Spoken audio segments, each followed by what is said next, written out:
All right, I think I see our numbers have stopped jumping, so we're going to go ahead and get started. My name is Ann DeLuca, and I serve as director of our Office of Student and Family Support at Creighton University, and I'm also serving as your MC for the night. So I'm going to go through our list of panelists and talk through a couple details. But to kick things off, we will go for 1 hour tonight.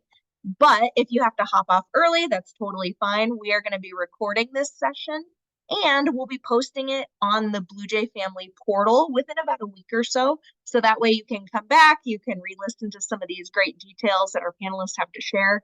And again, if you have questions, by all means, continue to reach out.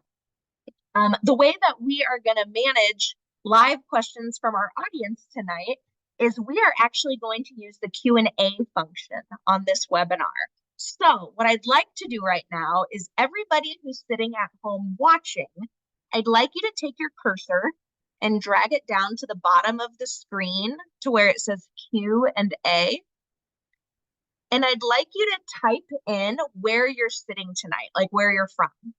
Go ahead and type it into that Q&A so we can get you practicing using that function. Oh, okay, here they come. So we have Illinois, Minnesota, Houston, Arizona, Omaha, California, Texas, Iowa. Oh my goodness. San Diego. Oh, welcome. We're glad you're here. Arizona, Hawaii. Oh, great. Oh, that's tremendous. Tremendous. Okay, so you've all practiced. You know how to use the Q&A now, and maybe you already did. But feel free throughout the whole night while people are speaking, while we're between speakers, go ahead and type those questions into that Q&A function. And our panelists, as well as myself and people behind the scenes, are going to try to answer those as quickly as we can. And then if there's any that we don't get to tonight, our team will make sure to follow up later in the week because we do want to make sure you get all your questions answered. So before we go to our first slide, I'm going to just read through our list of panelists so that way you know what to expect. And then we will hear a little bit about our office. So to kick things off, our first panelist will be Jeremy Fisher, who serves as director of our John P. Fahey Career Center, and he's going to share a little bit more about how to prepare for that first job out of college. Then we'll hear from Jerry Coleman, who serves as our assistant dean for the College of Arts and Sciences, and he's going to talk through some of those pieces about how to make sure you have all the classes you need and all of those check boxes marked so you can get ready for graduation. And then we're going to hear from Quinn Hedgelick, who is one of our financial aid advisors, who's going to talk a little bit about repaying those student loans and some good tips and tricks. And finally, we'll hear from Marie Angeli from the Office of the Registrar, who's going to talk about the really exciting topic of the actual graduation ceremony. And again, what paperwork is needed to make sure that students have their names submitted and everything they need so they can walk across that stage to be a Bluejay graduate, which is so exciting. So before we jump into hearing from each of our panelists, I am first going to turn things over to our Assistant Director of the Office of Student and Family Support, Morgan Freshour, and she's going to share with you all a little bit about the services that we offer for Creighton parents and families. So Morgan, you have the floor.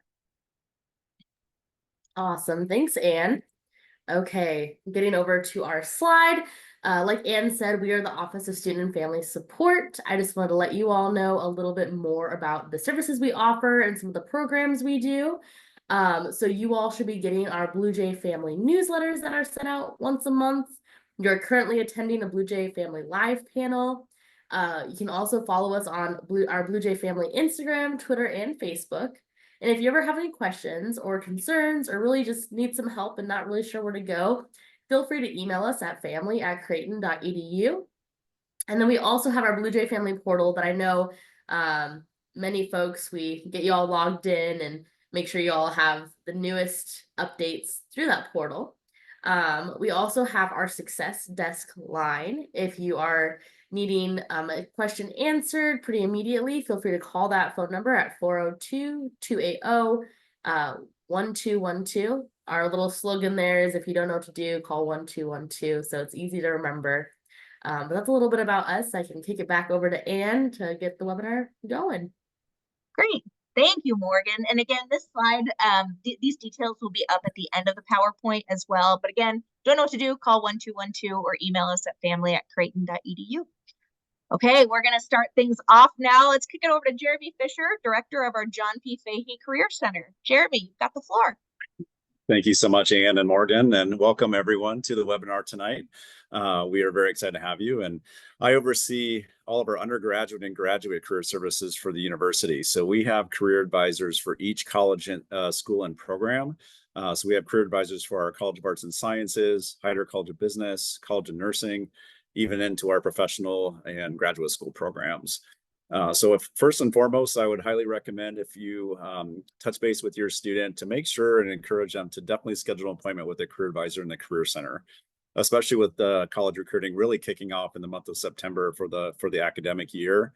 A lot of employers are already starting to recruit seniors for postgraduate employment, and we actually are doing a lot of interview prep and application prep for students even applying to graduate and professional school, and helping them with that process with resumes and personal statements and mock interviews for admissions to professional and graduate school programs. Students can schedule a career advising appointment through Handshake, which is the Creighton University online career management system. Students can go to creighton.joinhandshake.com directly to schedule an appointment with their assigned advisors, and that's also the #1 job board used by college students nationally in terms of full-time entry-level employment and full-time mid-level employment. Also an opportunity to look at campus recruiting events and info sessions and employer networking opportunities, on-campus recruiting, and interview schedules for employers who are either recruiting virtually or are in person on campus at Creighton.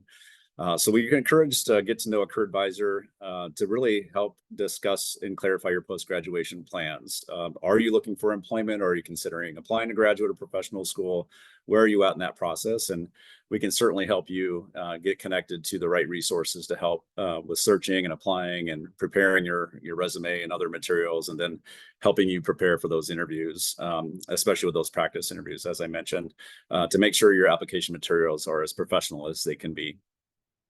Next, I would recommend some basic tips for seniors job search strategies, and I would say looking at your social media profiles, so updating your Handshake, LinkedIn profiles, and really tightening up your social media. If you could advance the next slide for me, that would be great.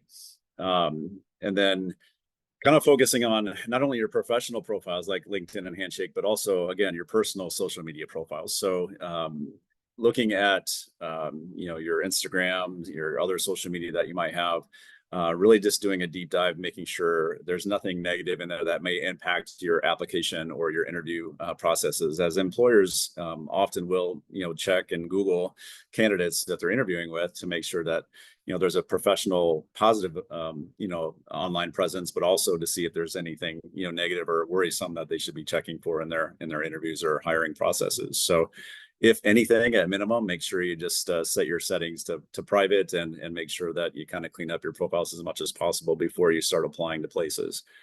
And then really, we recommend starting early. Again, college recruiting season just really started right before Labor Day. So the month of September, we're already getting hundreds and hundreds of job postings through Handshake, and a lot of recruiting events and activities. And for example, we have our all majors fall career fair this Friday on campus, where we expect about 100 employer organizations in healthcare and nonprofit and corporate and government organizations, as well as a variety of grad schools and volunteer service programs for students looking at considering doing a postgraduate volunteer program or a gap year of service or a year of service. So really take advantage of the connections that the Career Center has to help connect you with recruiters and talent acquisition professionals, Creighton alumni, perhaps in the field of interest or industry of interest, or if you're looking to go back home to San Diego or Chicago or Hawaii, or staying in the Midwest as well, in Omaha or other locations. We can talk to you about who do we work with in terms of those areas, in terms of employers and alumni, and easily can connect you with those professionals. And again, not only with career fairs, but just an opportunity to connect with employers, again, with LinkedIn and Handshake, following certain companies that you might be interested in working for someday, attending their virtual events or on-campus events, and doing as much networking as possible with those. And then as you apply and interview for those opportunities that, again, that we can certainly help prepare, students for, we also do advising on reviewing job offers for students. And what does that look like in terms of how do you negotiate a salary, and what is an average salary range for X position or X industry or X major in a certain location. Again, cost of living varies from East Coast to Midwest to West Coast, and we can kind of review all of that information, and then even review the benefits packages that your employer may present to you, and help you have those conversations with your family to see what's best for you as you move forward, post-graduation plans. The next slide is some really good news, for Creighton University graduates. For the class of 2023, last year's graduating class, we had a 99% career outcomes rate, which means essentially that our students are either successfully employed within 6 months of graduating, they're successfully enrolled or accepted into graduate or professional school, or they have confirmed plans to do a postgraduate volunteer program. So a gap year of service, or a 1 or 2 year, program, essentially. But 1% indicated they were still searching within 6 months of graduating. But 99% overall, heavy majority do go into the workforce, especially with our business and nursing graduates. You can kind of see on the bar graph on the right. We have, a high percentage of nursing and business that go directly into the workforce, with a small percent that go to grad professional school. With our College of Arts and Sciences graduates, it's a little bit, more leaning half and half almost, where we do have a high percentage of students going into the job market, but then 43% enrolling into graduate or professional school, especially with a lot of health sciences programs. So some other great news, our first generation student graduates career outcome success rate was 98%, which is amazing. And this data is all based on an 85% knowledge rate. So we heard from 85% of our graduates, what are you doing within 6 months that's related to your area of interest or your field of study? And then the last slide, just to kind of highlight, again, it sounds like we have families and students from all over the place on here today. And, again, we work with employers and alumni over the country. And I think what really makes Creighton stand out is we're not just Omaha, we're not just Midwest. We have opportunities, and our Bluejay students go all over the country when they graduate. Last year, students ended up in 43 different states, plus Washington, D.C., and 4 different countries. So it really makes the power of our alumni network, our national and international network of Bluejays, really, really strong. We have about 77,000 living alumni around the world. And again, the Career Center can help you with those connections as you move forward with your post-graduation plans. So I'm happy to answer questions at the end, but I'll kick it over back to Ann. Great. Thank you, Jeremy. And actually, we do have one question, if you wouldn't mind doing one right away here. Somebody from our Q&A said that our Bluejay is taking a gap year, then going into a graduate program for medical education. Is there assistance available during the gap year, or should she seek help this year? That is a great question, and I apologize I didn't mention this earlier, but the nice thing about coming to Creighton and utilizing the Career Center is our Career Center is available free for life. So students, not only just gap year students, I've met with alumni 10 to 15 to 20 years out of graduation that maybe just needed to touch up a resume or needed some job search assistance or networking connections. So yes, absolutely. We actually are working with several gap year students from last year's 2024 graduating class that are wrapping up their first year out, and then looking for either applying to graduate professional school or looking for that first job after their year of service. So great question, and absolutely free for life. Career Center services are available. Love that. Free for life. Wonderful. Okay, we are going to kick things over to our Assistant Dean of the College of Arts and Sciences, Jerry Coleman. Jerry, you have the floor. Great. Thank you, Ann, and thank you, Morgan, and welcome, everyone. I'm so glad that you could join us tonight. As was mentioned, I'm Jerry Coleman. I'm an Assistant Dean in the College of Arts and Sciences. And I'm going to kind of outline what I do and how I work with seniors who are in the College of Arts and Sciences. But as I'm talking through all of this tonight, please know that there are people in the Heider College of Business and in the College of Nursing who do have very similar positions to me, and who also work with the seniors in those colleges in the same way that I do. So it's Sharice Williams, I believe, in the Heider College of Business, and I believe it's Geraldine Cam in the College of Nursing. So, but I would like to talk a little bit about my role in helping students graduate, and then also a little bit about the students' role as they go through their senior year. So I meet with, well, ideally, every single arts and sciences student one-on-one for an individual senior check meeting, which lasts 15 to 30 minutes. And I start the senior check meetings typically right after the students register for their spring or last semester at Creighton. I send out a reminder for students to make appointments to come see me, and they do. So I'm very busy throughout that whole time period, all the way through the end of the semester and the beginning of the spring semester, and all the way even up to spring break with senior checks. So you may ask, what exactly do we do in a senior check? So some of it is making sure all the graduation requirements are met. So I will look at the student's transcript with them, make sure all of the majors and minors that the student hopes to graduate with are listed correctly on the transcript. And that might seem like a small thing, but there is a significant amount of students who change majors, sometime during their academic career, and their transcript sort of hasn't kept up with all of that. So we make sure all the majors and minors are listed correctly. And then we look at a degree audit in which all the requirements are listed and there are check boxes by each one. And we make sure that all of those requirements are met or will be met. And if there are requirements that are read or not met, then we talk about possible substitutions for requirements if necessary, or conversations that the students had with their advisor, and I look at notes that advisors can make on DegreeWorks and update all of it so that they can see that their requirements will indeed be met. And if it's the case that they won't be met, or we find some sort of issue or problem, that doesn't happen super often, but it does happen on occasion. I am all about helping students solve those problems, and I'm all about helping them to find a path to graduation. And so even if a student thinks they may have some issues or some problems that might need to be taken care of, I hope they won't avoid meeting with me. I hope they will actually set that meeting, and I'm the person who can help them through all of that. Also, in the senior check, I help the student to apply for graduation. That graduation application has to be filled out in order for a student to get onto the graduation list. And it's a pretty simple process, but I let the students know how to do that, and oftentimes do it with them and go through the graduation application. Marie from the registrar's office, I'm sure, will talk more about the grad app in her portion of the presentation tonight.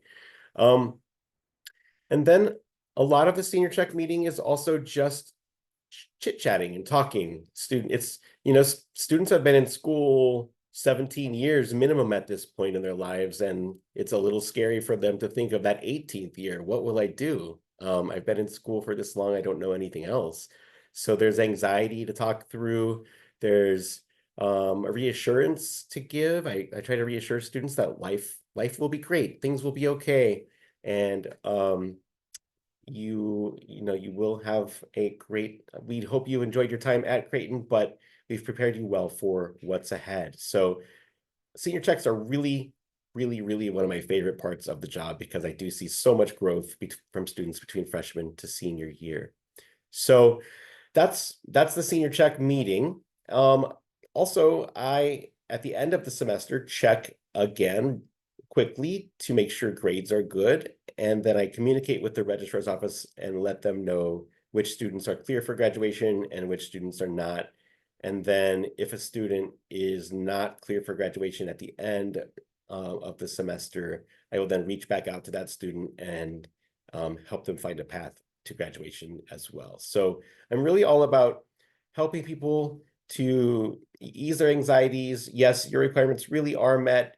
And if they're not, I'm here to help you solve any problems that may exist. And I'm really your ally and your advocate in that situation as well. Now, another a big part of it, and actually the lead part of all of this, is the students. So what's the student's role in the senior year?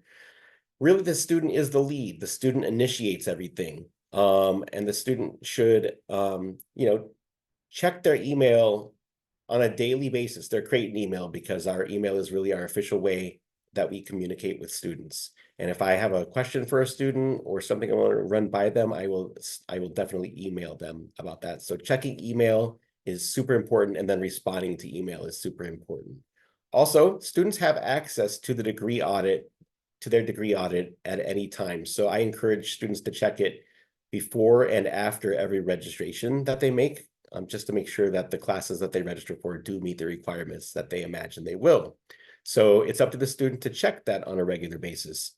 Also, the student should meet with their official primary academic advisor in their major department at least twice a year. So a good rule of thumb is to meet with them to meet with them right after spring break and right after fall break.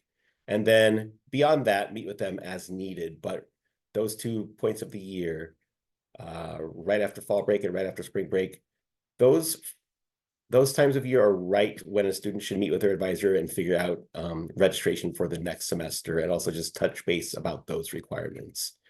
So basically the student has the lead, the student initiates everything, but we are all definitely here to help solve any problems that may exist and any issues that a student has, and to help just kind of chat and help with the natural anxiety that comes with such a transition in life that the students are going through during their senior year. So I really, really hope your student will meet with me. I love it more than anything. We sometimes become lifelong friends. Sometimes we already are, but if not, it's such a fun time for me to meet with all the seniors. So please encourage all students to meet with me in the College of Arts and Sciences, and to meet with Charisse in the College of Business and Geraldine in the College of Nursing during their senior year. Okay, I would be very happy to answer any questions as well at the end or now if you have them. But with that, I think I'll turn it back over to Anne. Yeah. Oh, tremendous. Thank you, Jerry. I love the spirit of what you shared tonight, of just that you are their biggest ally, we're their biggest cheerleader, and also helping through problem solving. Because that's a big part of this too, making sure all of those boxes are checked, all of those requirements are met. And so if you are a student or a parent or family member of a student who's unsure, Jerry's going to be the one that can talk through that and get that plan in place. And Jerry, I appreciate that you did those shout outs to College of Business, Charisse Williams, and College of Nursing, Dr. Geraldine Cam. So thank you. And Jerry, I did have one quick question before we let you off here. You mentioned having students checking their degree audit pretty frequently. Where do they access their degree audit? They can access their degree audit on what we call the NEST, and the NEST stands for Nearly Every Student Transaction. And it's a portal that all Creighton students have access to, and they go on to the NEST for many, many things. So every student should know how. But on the NEST, there is a degree audit called DegreeWorks, which they can click on, and that will just show all the requirements and what they've met and what they haven't met. I would be happy to show any student how to do that if they don't know how already. And every student's advisor in their academic department should also be able to show them that. Okay, great. Thank you, Jerry. Uh-huh. I think now we are going to switch gears and pass things over to Quinn from our financial aid office, who's going to tackle that big topic of paying back loans and his best tips and tricks. So Quinn, you have the floor. All right, thank you, Anne. My name is Quinn Halick. I'm one of the financial aid counselors here at Creighton. I mostly work with graduate and professional students, but we have four counselors actually, who work specifically with undergrads. So no matter where your student is right now, if they're just looking to graduate and into the workforce, or if they're looking to start graduate or professional school, one of us will be able to help them out with that and kind of guide them on the path for the next few months here. And today, I mostly want to talk about what you should be preparing for, what your student should be preparing for over the next year. And the main thing is student loan repayment. So if you've borrowed federal student aid, from the FAFSA, federal loans, The repayment for that will start 6 months after graduation or 6 months after dropping below half-time status. So just be aware of that. It sneaks up on you faster than you might think. But if you graduate in May of 2025, you can expect repayments to start in about November or December of 2025. If you enter grad school or professional school and you're enrolled at least half time within that 6 month period, your loans will go back into deferment. So you wouldn't have to start repayment. This is only 6 months after you finish a program and do not enter another. At any point, and I recommend this as soon as possible, really, you can use the loan simulator on studentaid.gov, and the link is here. And this is a great way to kind of get a jump on what to expect with loan repayment. Because with every student, the specific monthly loan repayment is going to look different depending on how much you borrowed, the years in which you borrowed, and therefore the interest rates on those loans, the types of loans that you borrowed, and potentially things like your income after graduation. So start that now. The loan simulator can pull in all of your information in real time from the FAFSA. So that does a lot of the work for you. And you can update it with manual information too, if you'd like. So that's available anytime. But again, I recommend doing it sooner rather than later. For unsubsidized loans, please be aware that the interest has been accruing. It's been accruing since they dispersed, or I guess really since about a year ago, October 1st of 2023. And that's just because of the COVID pause. So for 3 years, interest on loan repayments was paused. That started up again in October of last year, but it's been accruing since then, and it will continue to accrue until the loans are paid off. For subsidized loans, the interest will not start accruing until you enter mandatory repayment, so the end of the grace period. And with any federal student loans, there's never a prepayment penalty. So what that means is that you can start repaying your student loans now, or at any point before the grace period starts or ends.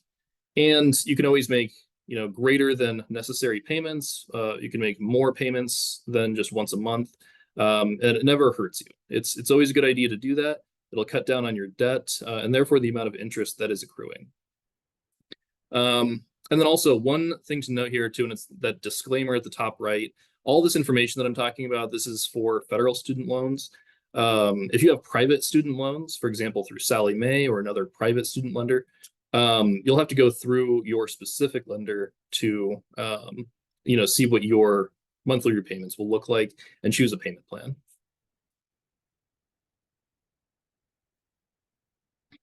All right, so your next concrete steps here. The first thing is complete exit counseling. And this is sort of the bookend of the entrance loan counseling that you did when you started college, if you took out federal student loans. So this is required. It's a federal requirement. Please make sure that you do it.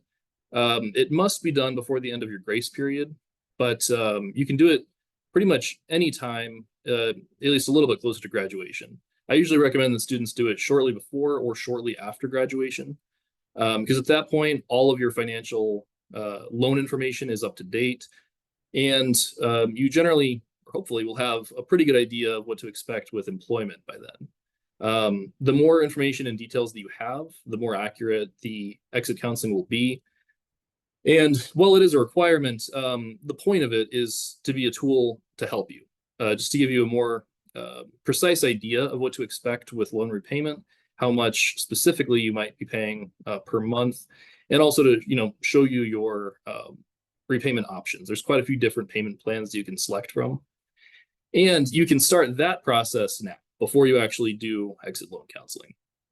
So the link here on the second bullet point, that has information about all the different federal loan repayment plans, and there's quite a few. I'm not going to go over all of them in detail right now, but I definitely encourage you to take a look at that link and just kind of look at the options. Generally, there's two different major types.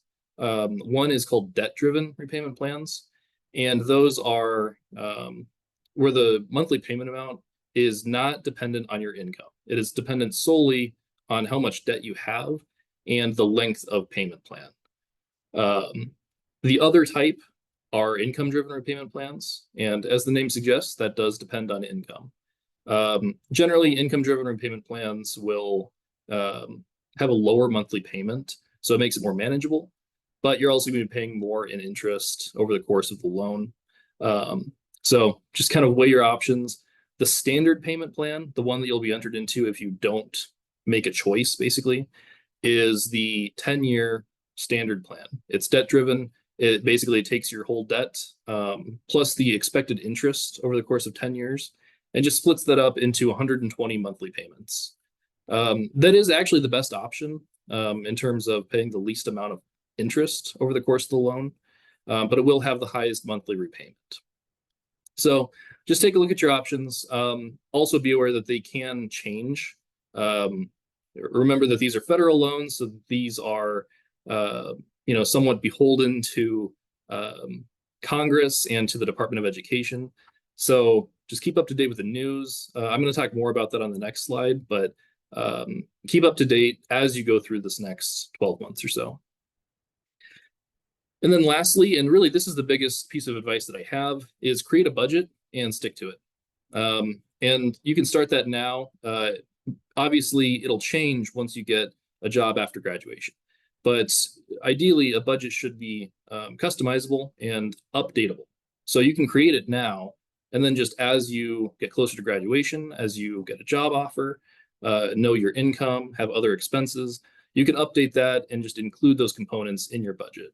But start that now, get used to budgeting, get used to sticking with the budget, because it'll help you significantly later on. I know that right after you get your first job, you're making a lot of money, a lot more than you ever have as a student. It's going to be exciting. You're going to want to spend it. You're going to want to buy lots of things that you weren't able to afford during your time in college. But resist that urge as much as you possibly can. Stick to your budget. Remember your long-term goals. And with creating that budget, remember that there are different ways to do it. There's different budgeting strategies.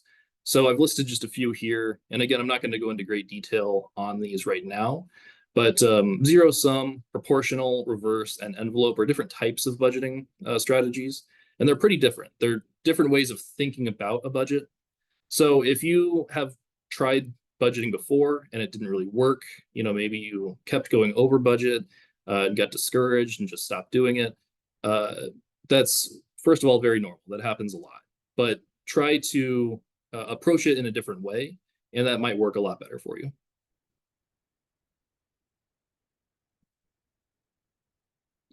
And then just a couple other specific things I want to mention. First is public service loan forgiveness, or PSLF. And this is a federal program where you can have a lot of your student debt forgiven. There are strings attached to this, obviously, namely that it's for public service, right? So you have to work for 10 years total in public service, which is typically defined as government or nonprofit, so a 501c3.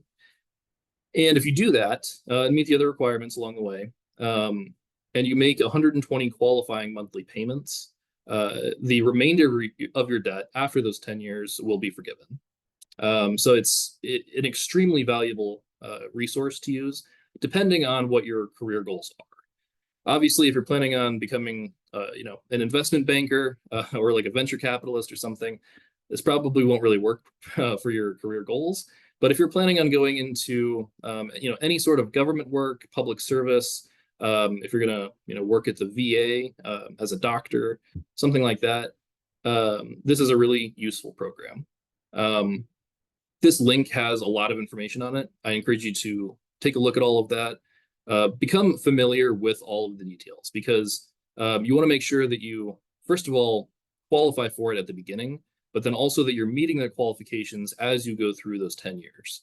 The worst thing would be if you started the program, thought that you were making all the necessary progress with it, and then found out towards the end that you didn't qualify. That really shouldn't happen. They do yearly checks, essentially, where you submit documentation proving that you're still working at a qualified employer every year. But just again, just be aware, make sure you know what you're signing up for, and keep up to date with any changes that might happen. Because like I said before, this is a federal program. Changes can happen with Congress or the Department of Education. And with income-driven repayment plans, this is also something to keep in mind and learn more about. First of all, I guess before I go on to those specifically, with public service loan forgiveness, you will be in an income-driven repayment plan. That's part of what makes it worthwhile. Because with an income-driven repayment plan, your payments are going to be lower. More interest is going to accrue, but then with public service loan forgiveness, the remainder is just forgiven anyway. So it's a great idea for public service loan forgiveness. It's really the only thing that makes sense for public service loan forgiveness. But you can also do income-driven repayment plans even if you're not doing PSLF. And there's different options for this. There's 4 different plans, and they differ on how exactly they calculate your monthly payment. Generally, it's broadly similar. It's all based on your income and also things like household size, and discretionary income and things like that. But the minutia of it is listed on studentaid.gov. So keep up to date with that. Make sure that you know which plan you're signing up for and what that ultimately means. One thing to note too is that while income-driven repayment plans usually result in a lower monthly payment, as I mentioned, the interest that accrues is going to be greater. So it's not the first choice. You should try, if at all possible, to do a standard repayment plan, or a graduated repayment plan, or one of the other debt-driven plans. But if you need to, if you, especially if like you're out of work for a time or something like that, this can be a great option. But I wouldn't go into next year with an income-driven repayment plan as your primary plan, unless you're doing public service loan forgiveness. And then a couple other things. Sorry. Yep, sorry. Just a couple other things to note here. The SAVE plan is the newest repayment plan. It is currently being challenged in court. You may have seen this in the news. It's ongoing, but as of right now, you can actually still sign up for it, but you won't be able to enter the plan until the court case is resolved, and we don't know what the outcome of that case will be. So just be aware of that. You can see all the updates of that at this link, the bottom one here. And again, for the, I think, 3rd time I've said this during this presentation, but remember, all of this is very malleable because it is at the whims of Congress and the Department of Education. So keep up to date with the news. But I think that's about all I have, so I'll turn it over to Anne. Great. Quinn, thank you so much. And I know we had a couple questions in the Q&A, but for time's sake, I want to make sure that Marie has enough time to go through her slides before we do the full Q&A. So folks, keep the questions coming, but right now we are going to give the floor over to Marie to talk graduation. Hello, everyone. I'm very happy that you're here tonight with us. I'm the assistant registrar in the office of the registrar, and I deal primarily with graduation and kind of all things graduation. So just a basic reminder, I want to remind you of the date. Undergraduate commencement will be Saturday, May 17th, 2025. At 10 a.m. at the CHI Health Center, which is the large arena convention center facility not far from campus in downtown Omaha.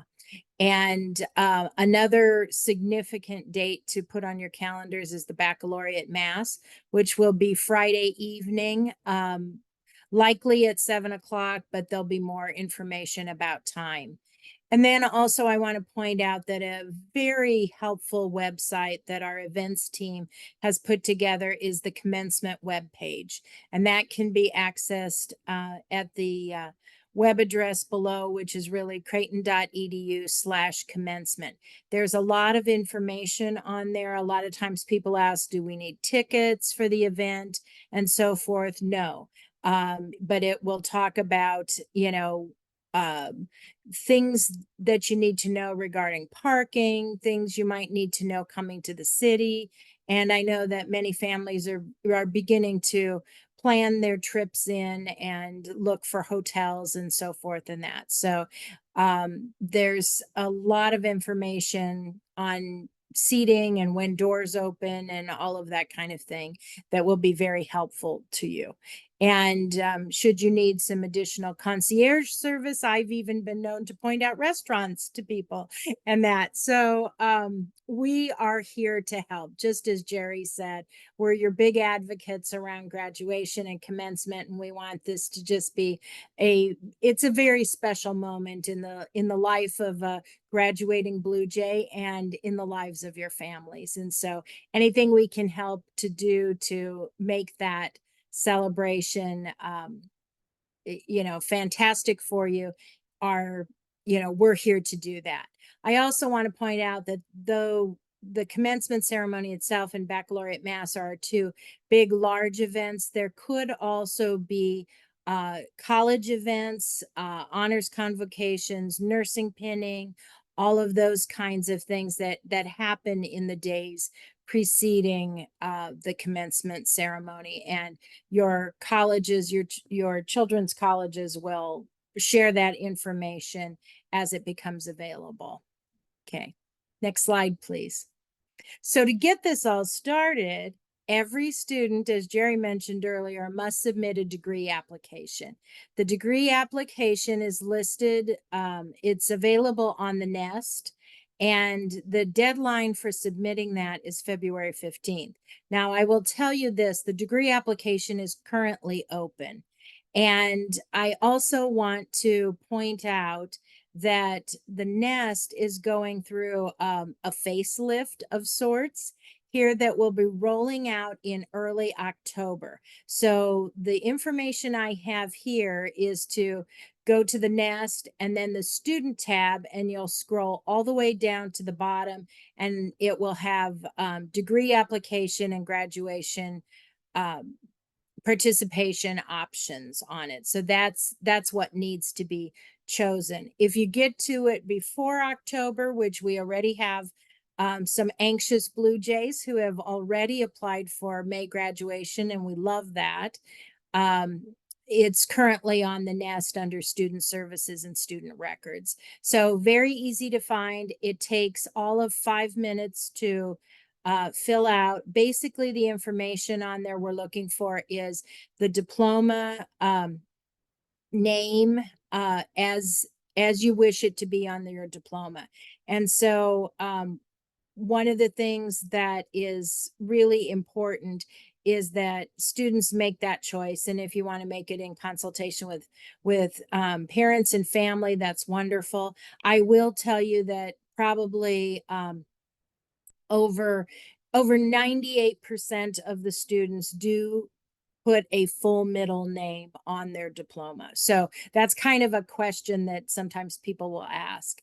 Also, in order to access the application, your expected graduation date has to match the term you're applying for. So if for some reason you find that your student finds that their expected grad date is December, say, it needs to be bumped up to August, and they can make that adjustment in the Nest in the same way. Or if there's always a question, you can contact us in the registrar's office. Also, I want to mention that on the application, there's also a place for you to enter an address to which you're going to have the diploma mailed to. And so it's important to provide that. And also with proper capitalization is always helpful. And if it's an apartment or a unit, that needs to be on there as well to ensure that your diploma will come to the right place and not be returned back to campus.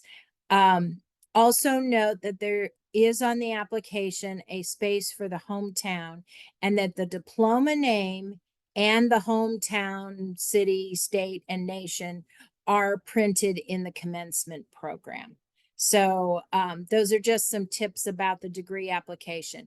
But go ahead and fill that out. Most people fill it out somewhere between registration or when Jerry gets to them at those senior checks through February 15th. It's really important that we hit that deadline because we need the information for caps and gown orders and those kinds of things and to get on lists. So next slide, please. Okay, now let me talk a little bit about what happens right at the end of the semester. And Jerry alluded to it in his presentation when he talked about clearing the student for graduation. What this means is that once a student has filed their application, they get on a tentative list for to have their degree conferred. And also we run the participation lists from that as far as the ceremony. And then the dean's office will say, yes, these students are advancing. And then those turn into kind of the final list for conferral. Now, Jerry alluded to that at times, maybe a student will find they need that one more class that they have to take in the summer. It is perfectly fine to, we can defer your degree conferral to the summer, for instance, but you still participate in the May graduation. So that's an important distinction. Also, Quinn mentioned about doing that exit counseling either before or after graduation. I'm gonna strongly encourage that you do that before commencement. And the reason is this, is Creighton does place a hold on your account until that exit counseling is completed. In addition, there could be a hold for, perhaps financial reasons and sometimes parking tickets or library fines. So you'll want to make sure that all of those holds have been cleared prior to May 17th to ensure that your diploma will be issued in the first round of diplomas. If I will guarantee this, if you have a hold on your account and it's not released until sometimes later, it will delay your diploma.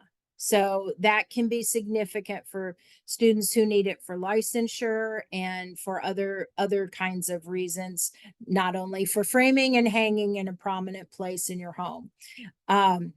So attend to those holds during that. Those holds are visible to the student in the nest and they'll be able to see those.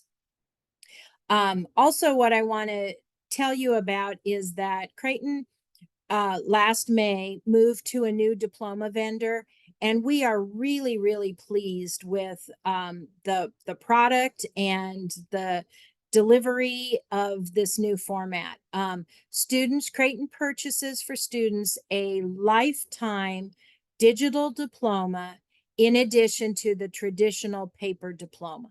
And so what happens in the registrar's office, again, coordinating with the dean's office, is that when all grades have been finalized, all GPAs have been calculated, all of those kinds of things are in place, then we will send a file to our diploma vendor and they will generate the digital diplomas, which are called a CE diploma, and then the paper diplomas. And the way students know that these diplomas are available to them is they will receive 2 emails from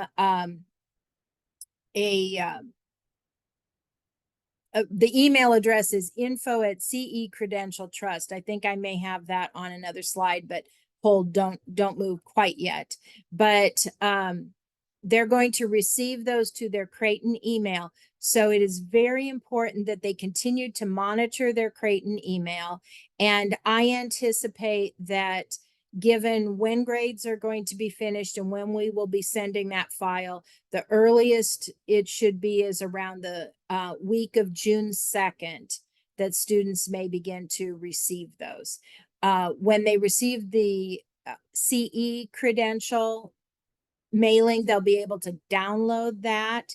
It is not printable in that format, but it has a verifiable link. So as they're sharing with employers or wish to share on social media, or, you know, any way, if they need to apply for state boards or licensing and that, their diploma can be verified um, at the email address or the web address that I have there. And if you want to just pop into that, there's a lot of information on our new digital diploma and a little how it works, how an employer would verify the validity of the diploma and so forth.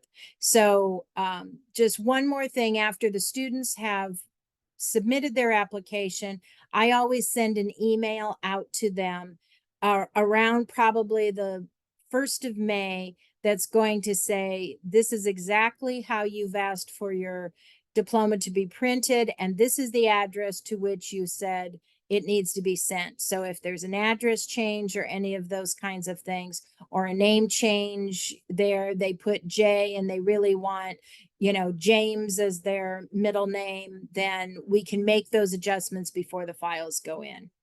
Okay, Morgan, next slide, please.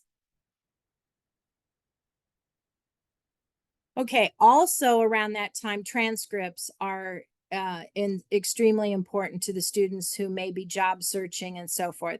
If a student places a transcript order prior to when we award the degrees, so really prior to graduation date and that commencement date, they need to mark hold for degree award. Because otherwise our transcripts are automated, and if all the grades are there, it may send them without the final GPA calculation, or it may send them without the degree award stated on there.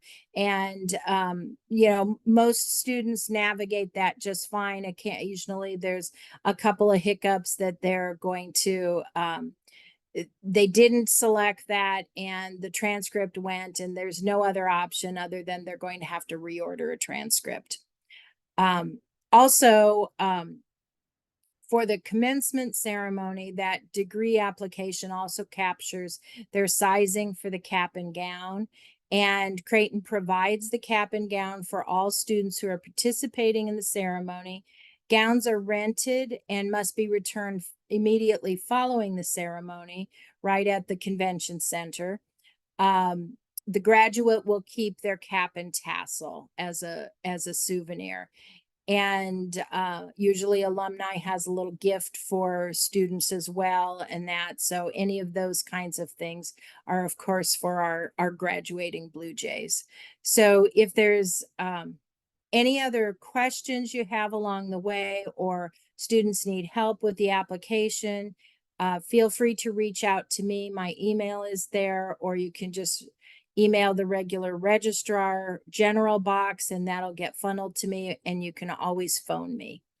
So I want to thank you for your time and look forward to celebrating with all of you at our commencement and graduation ceremonies. Great. Thank you so much for all of that exciting information. I know that our families as well as our students are excited to walk across that stage. So in monitoring our Q&A, we have so many great questions in here, and I want to make sure that we don't just give half quick answers. So actually, I'm going to insist that our team follows up this week with all of the existing questions that are in that Q&A. And so keep your eyes on your inboxes. You can also email us at family@creighton.edu. Any questions that you popped in the Q&A, and we'll make sure to get good, strong answers with all the details and all of the right information that you need. As a reminder, Morgan, I'll have you go to the next slide. We ask that parents and families continue to partner with Creighton University. We always tell folks that if you don't know what to do, call 1212 again, or email family@creighton.edu. Really quick, I want to thank all of our panelists for being here tonight. Again, they are all have open doors to answer your questions. So again, if you have any questions specific to a panelist, you can email family@creighton.edu, or you can reach out to them directly. Again, want to thank Robert behind the scenes, who runs our IT and tech. We couldn't do our lives without Robert. And also, we hope that all of you have a tremendous semester. And if you need anything, please reach out, and go Blue Jays. Thanks for being here.